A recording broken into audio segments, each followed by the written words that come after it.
La barra de Santa Lucía, en el borde de Montevideo y San José, era paraje de cruce de diligencias con una posta para recambio de caballos. Los troperos, generalmente al momento de regresar a sus pagos, se alojaban alguna noche en lo que en ese momento ya comenzaba a tomar aires de pueblo. El problema principal en la barra lo constituía en aquellos tiempos la dificultad que presentaba la entrada de tropas de ganado que llegaban a Montevideo con destino al matadero de los hermanos Seco, que funcionaba sobre la bahía a la altura de la actual calle Entre Ríos y que abastecía a toda la capital uruguaya con sus productos. Se proyectaba sacar el matadero de aquella ubicación entre la Aguada y el Paso Molino, y ya estaba elegido el nuevo emplazamiento. No sería un establecimiento totalmente particular, como hasta entonces, sino con contralor municipal. Por ende, la barra adquiriría un perfil un tanto industrial, pero el inconveniente lo constituiría el transporte de la carne hasta la ciudad. Con el camino de la época y utilizando carros, era casi imposible transportar la carne de una persona que fuera al pueblo a buscarla. Es por esa razón que se pensó en la instalación de una línea ferroviaria que permitiera comunicar el barrio del Arroyo Seco, en Montevideo, con la barra de Santa Lucía y el matadero. El origen de la compañía del matadero fue una licitación abierta el día 30 de septiembre de 1871 para la construcción y explotación del mismo en la barra de Santa Lucía. La licitación fue ganada por el empresario Don Mauro, o tal vez Don Mario R. Pérez, ya que no queda claro cuál era su verdadero nombre, y la misma se escrituró el 24 de febrero de 1872. Por medio de la misma licitación, le fue concedida también la construcción de una línea férrea para el transporte de la carne que correría entre los mataderos ubicados en la barra de Santa Lucía y el barrio de Arroyo Seco, para luego remolcar los carros por caballos y transitar un trayecto netamente tranviario para repartir la carne dentro de las carnicerías y demás dependencias en la ciudad de Montevideo.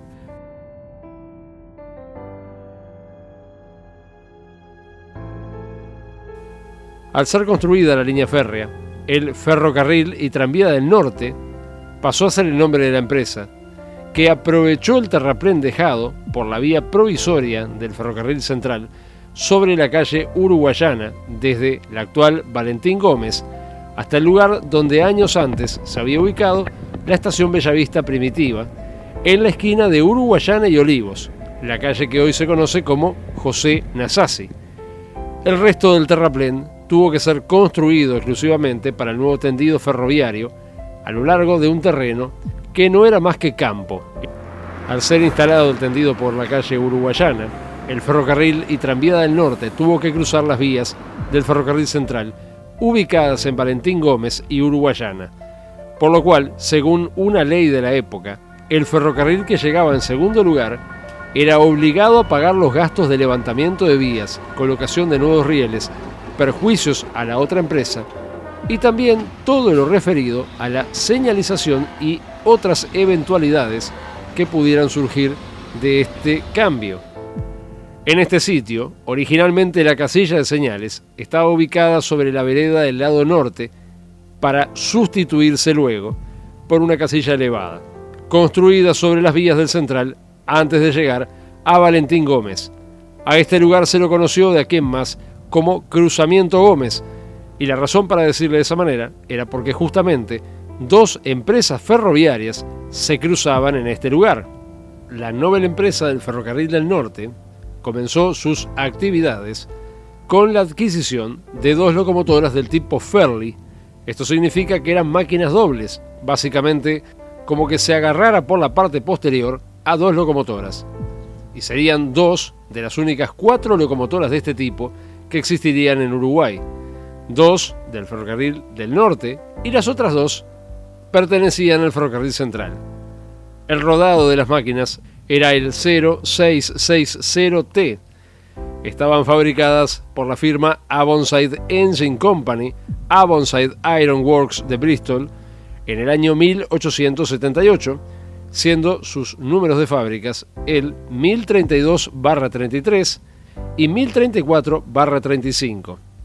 La razón para tener un número de fábrica doble cada máquina era porque literalmente eran dos máquinas en una. Estas locomotoras no estaban numeradas, pero sí fueron bautizadas, una con el nombre de Montevideo y la otra con el nombre de Santa Lucía, respectivamente. Era evidente el porqué de los nombres. Cada una llevaba el nombre de una de las cabeceras de la línea por donde frecuentarían su trabajo.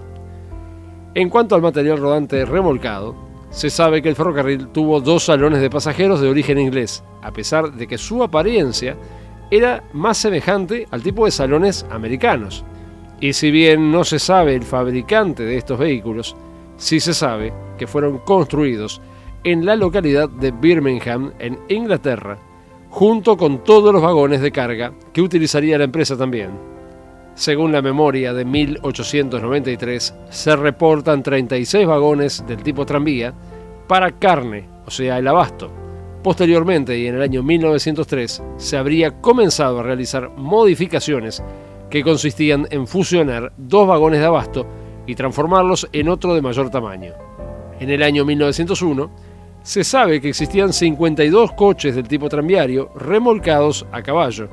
Quiere decir que con el tiempo se fueron adquiriendo más. Los vagones de abasto del Ferrocarril del Norte medían un largo de 5,88 metros. Fueron construidos en 1893 y en algún momento anterior, al año 1925, algunos de ellos fueron transformados a mercancías, posiblemente cerrándolos. La actividad de este ferrocarril se resumía en la corrida de trenes desde la estación Arroyo Seco hasta los corrales de abasto en la barra de Santa Lucía.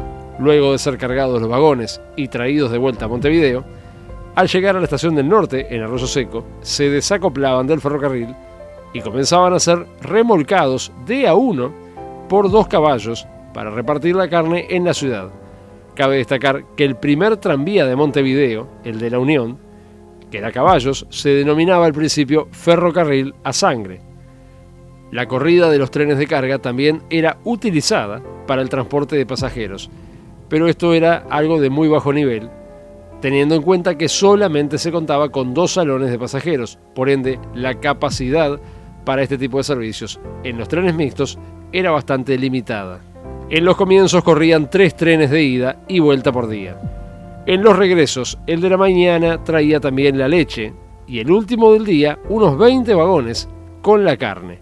Siempre llevaban al menos un coche de pasajeros, ya que, aparte de los viajeros ocasionales, se agregaba un núcleo permanente que eran los abastecedores. Así se denominaba en aquella época a los empresarios que trabajaban en la matanza. El ferrocarril tenía paradas y apeaderos, partiendo de la estación del Norte, en Arroyo Seco, hasta la parada Fin, empleaba 16 minutos. A parada Nocetti, 20 minutos. A Hansen, media hora. A estación Llamas, la única estación verdadera que existía en todo el recorrido, sacando Arroyo Seco, se demoraban 37 minutos. A parada Lecoq, 47. Y el final del viaje en parada Santa Lucía, a los 52 minutos. También tenía paradas en Miguelete, Paso de la Arena y Pérez. Para el año 1906, las paradas eran Central, o sea, la estación Arroyo Seco, Miguelete, Fin, Nochetti, Pérez, Paso de la Arena, la estación Llamas, parada Nuevo Llamas, Lecoq y Santa Lucía. Se especifica que la parada nueva era exclusivamente para pasajeros, deduciéndose que en las otras se efectuaría cruces de trenes o cargas de encomiendas. El trazado de la vía que se hacía hasta la ciudad de Santiago Vázquez, en la barra de Santa Lucía, era el siguiente. Partiendo de la estación del Norte en Arroyo Seco, el tren tomaba por la actual calle Mendoza. Al llegar a la calle Carlos Principale, tomaba Mendoza, que es la calle que hoy en día se conoce como General Farías, en un tramo que cambió de nombre años luego, hasta llegar a Jujuy.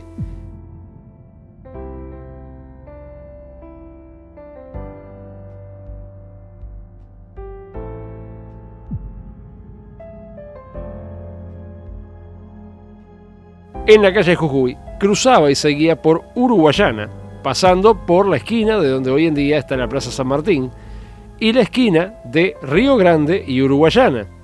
Así seguía durante varias cuadras. La vía iba por la calle Uruguayana desde Jujuy hasta Belinduague. En la misma había varios desvíos de cruces, ya que en un momento el ferrocarril también implementó un servicio de tranvías a caballos para pasajeros hasta la barra de Santa Lucía. Como lógicamente ellos eran muchísimo más lentos que el tren, los cruces servían para que los tranvías a caballos pudieran cruzarse con los trenes que venían de frente, o de lo contrario, si iban en la misma dirección, ser adelantados por los trenes a vapor. Siguiendo por Uruguayana, cruzaba un puente de ladrillos que todavía existe sobre el arroyo Miguelete para dirigirse a Ángel Salvo, donde al cruzarla la calle se transformaba en Manuel Herrera y Oves, pero solo durante 2 cuadras, porque luego la vía se abría hacia la derecha y cruzaba el paso a nivel de la calle Dr. Martín Berinduague, para luego cortar 3 manzanas y transitar por un pasaje que se abría entre las casas, llamado aún hoy día Pasaje del Norte, por donde hoy está el Parque Bellán. Después entraba por una manzana en diagonal y cruzaba la intersección de Agraciada y Carlos María Ramírez para tomar hacia la izquierda y seguir por lo que después fue el cantero central de la calle José Yupes, la cual transitaba más de 40 cuadras hasta tomar Camino Tompkinson ya en el Paso de la Arena. Luego llegaba un camino, el que muchos años luego, cuando la vía ya no existía, pasó a llamarse calle Pearls S. Bach. Luego dirigía sus vías discurriendo por la derecha, mirando hacia Santiago Vázquez, por el camino que luego se llamaría calle Luis Valleverres, antes Simón Martínez. Luego entraba siempre a mano derecha por la actual Camino del Tapir, una diagonal que sale de la calle Valleverres a la altura de la calle Ideario Artiguista, entrada actual del ómnibus de la línea 427 al barrio Los Bulevares de la compañía Coet, donde recorría varios metros hasta llegar a la estación Llamas. Esta estación, de la cual lamentablemente no tenemos fotos, era la única estación del trayecto, ubicada en el cruce con las calles Nuevo Llamas, donde más tarde estuvo también la subusina eléctrica cuando el tren pasó a ser utilizado también por tranvías eléctricos. Esta usina ya no existe más, como tampoco la estación. Cabe destacar que el resto de las detenciones eran realizadas en simples paradas donde se podía abordar el servicio, algunas con techo, pero no más que eso. Todas estas calles que nombramos aquí tomaron recién nombres cuando las vías ya no existían, muchos años luego de que el tren había desaparecido. Esto significa que por aquellos años el tren circulaba literalmente por la nada. Luego las vías se ingresaban al terraplén junto a Oficial número 3, que se conserva casi intacto dicho terraplén hasta hoy en día, hasta la barra de Santa Lucía. Actualmente todo el recorrido, desde donde se encontraba la estación Llamas hasta la entrada a la barra, se llama del tranvía a la barra. El ingreso a Santiago Vázquez se hacía por la actual calle Cuaraí, que actualmente conserva ese nombre solo en una cuadra, ya que el resto se denomina Pasaje de la Vía. Esta calle termina en la avenida actualmente llamada Luis Valleverres. Luego de atravesarla, hacía lo mismo en Simón Martínez e ingresaba ahí a los mataderos de la barra de Santa Lucía. A los mataderos la vía ingresaba por un costado para llegar al medio del patio del establecimiento.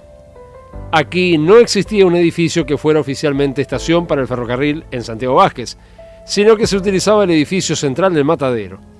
El recorrido de regreso era exactamente igual.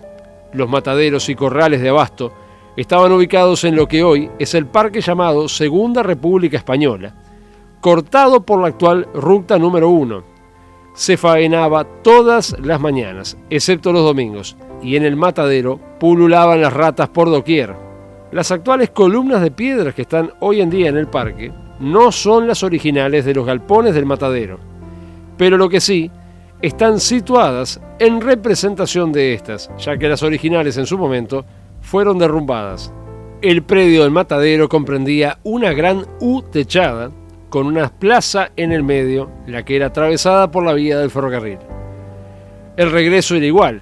La estación del norte en Arroyo Seco y sus talleres para el mantenimiento de material rodante estaban ubicados en el actual predio donde hoy en día se encuentra erguido el Palacio de la Luz de la compañía estatal UTE, y un edificio contiguo que sirve como estacionamiento, fabricado de ladrillos, también propiedad de la empresa, era donde se encontraban los galpones donde se guardaban las locomotoras, el material rodante y también estaban las caballerizas del tren.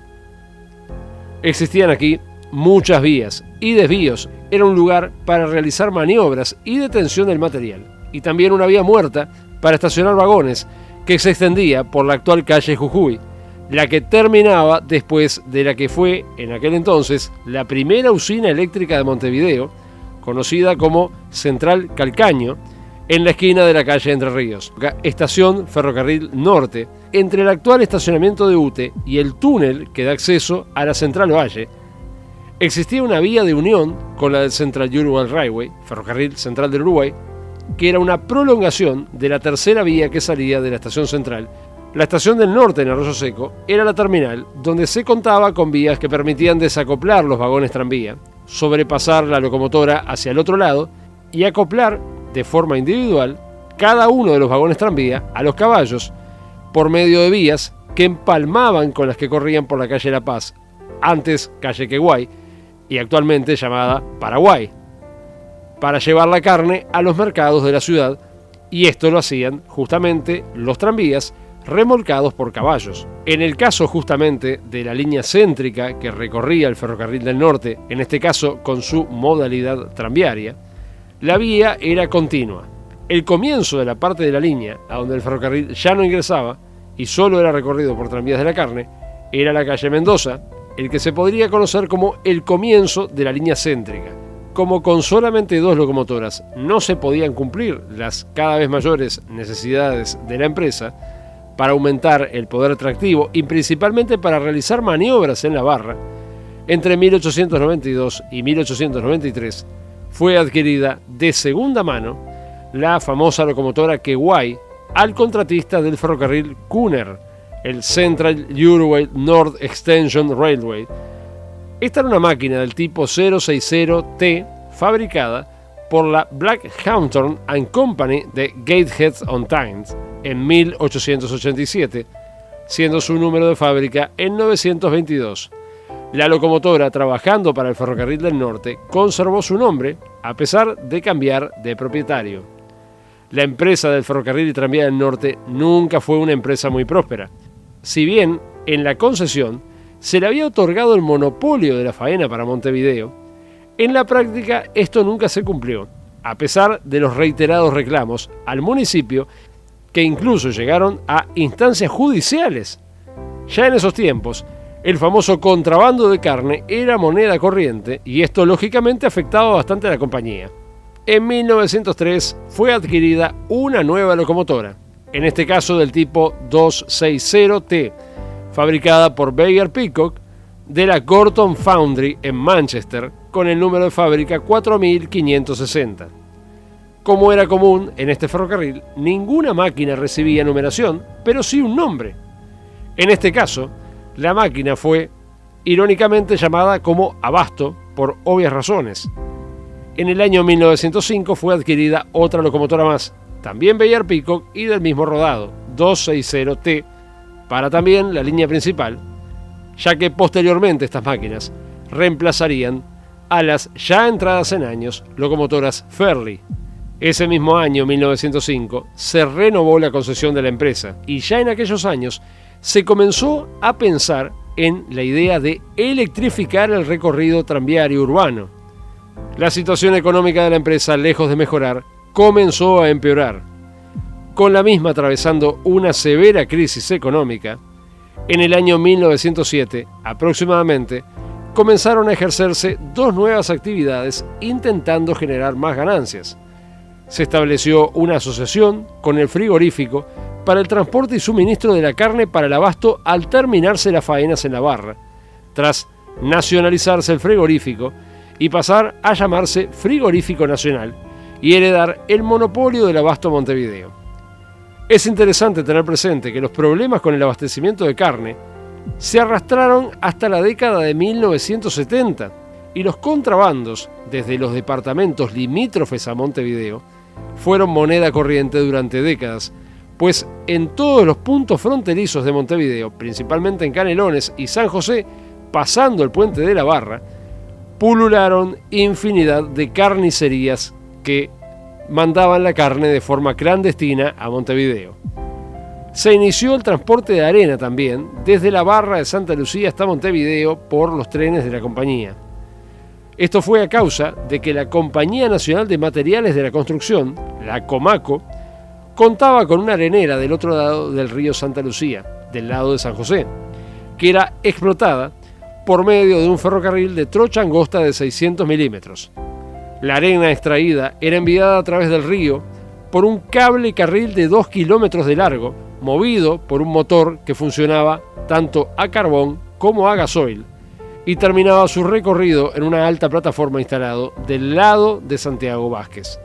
Curiosamente, cuando el trabajo se detenía, los armazones eran invadidos por unos pájaros grandes a los que se les llamaba yaguarones. El ferrocarril llegaba por intermedio de un desvío que se construyó específicamente para esto a la plataforma del cable carril, donde eran cargados los vagones de la arena. La propia Compañía Nacional de Materiales de la Construcción era la dueña de 35 vagones para transporte de arena, denominados como medianitos. La arena extraída en la cantera del lado de San José, transportada por arriba del río con el cable carril y cargada sobre los trenes, era llevada por estos hacia un desvío que existía sobre la calle Uruguayana antes de llegar a la calle 12 de diciembre, que ingresaba a un edificio, la actual Fábrica de Ladrillos, que era también propiedad de la Compañía Nacional de Materiales de la Construcción. La entrada al desvío todavía es posible verla, pero las vías desaparecieron hace muchos años.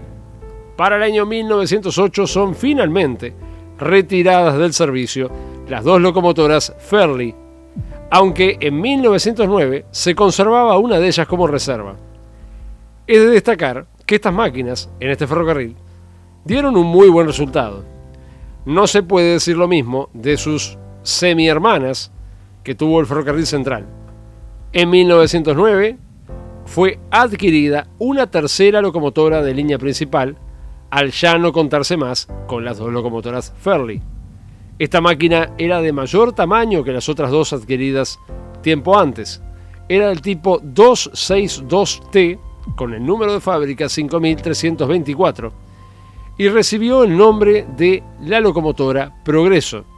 En el año 1915, sumergida en una total crisis económica, la empresa dio quiebra y fue nacionalizada tras adquirir el Estado uruguayo todas sus acciones y capitales. Se formaría así la primera empresa de ferrocarriles y tranvías del Estado de Uruguay, denominada de aquí en más como la Administración Nacional de Tranvías y Ferrocarril del Norte. En 1920, al sumarse a su administración más ramales ferroviarios en otras partes del Uruguay, la empresa estatal cambió su nombre a Ferrocarriles y Tranvías del Estado, conocida de aquí en más entonces como AFTE. Comenzó a incorporarse más material rodante y a intentar mejorar el desastroso estado en el que había quedado el ferrocarril y tranvía del norte.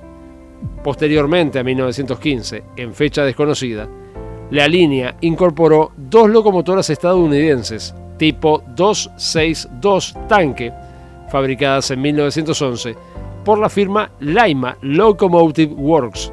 Estas dos locomotoras provenían del ferrocarril Pan American Transcontinental Railway, conocido como PATCO, que era también una empresa que había dado quiebra y que pretendía unir la ciudad de Durazno con la ciudad de Trinidad, que también había sido adquirida luego de la bancarrota por el Estado uruguayo.